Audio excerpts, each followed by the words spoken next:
সঙ্গে এই মুহূর্তে রয়েছেন হিন্দু জাগরণ মঞ্চের প্রবক্তা সঞ্জয় শাস্ত্রী। সঞ্জয় বাবু শুনতে পাচ্ছেন? সঞ্জয় বাবু, হ্যাঁ নমস্কার। নমস্কার। হ্যাঁ সঞ্জয় বাবু,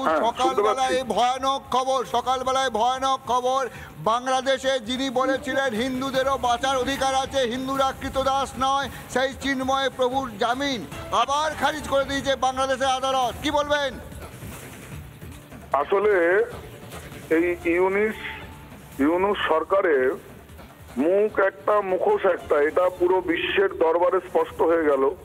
এটা বিশ্ব মানবতার পক্ষে লজ্জা।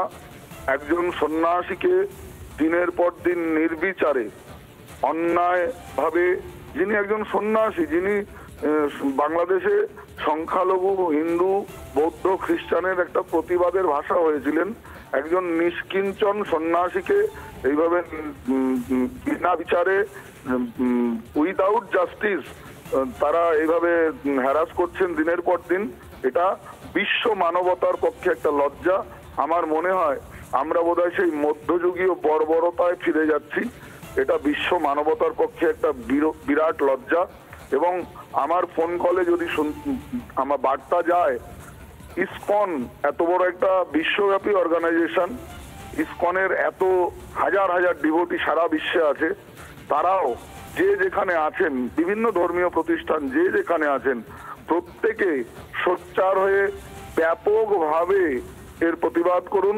এবং একজন সন্ন্যাসী চিন্ময় কৃষ্ণ প্রভু, যিনি ঘর ছেড়েছেন, প্রিয়জনকে ছেড়েছেন, সমস্ত সুখ স্বাচ্ছন্দ্যকে হুতাসন বানিয়ে দিব্য হোমের অগ্নি জ্বেলেছেন, এরকম একজন দিব্য সন্ন্যাসীকে অতি খুব দ্রুত থেকে দ্রুতভাবে তার ন্যায্য বিচার হোক এবং তিনি মুক্ত হয়ে আবার স্বাভাবিক জীবনে ফিরুন। এটা অত্যন্ত লজ্জাস্কর ব্যাপার। ধন্যবাদ। লজ্জার ব্যাপার। কিন্তু বাংলাদেশের আর সেই লজ্জাটাই নেই। বাংলাদেশ এখন দুকান কাটা।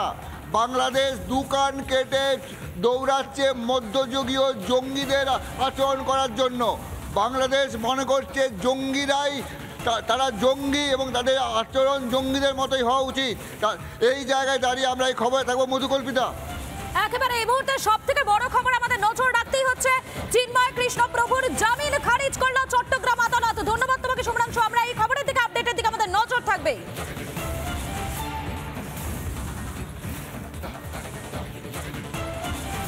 নানা ধরনের কন্টেন্ট দেখার জন্য লাইক করুন, শেয়ার করুন আমাদের ফেসবুক পেজ, সাবস্ক্রাইব করুন আমাদের ইউটিউব চ্যানেল।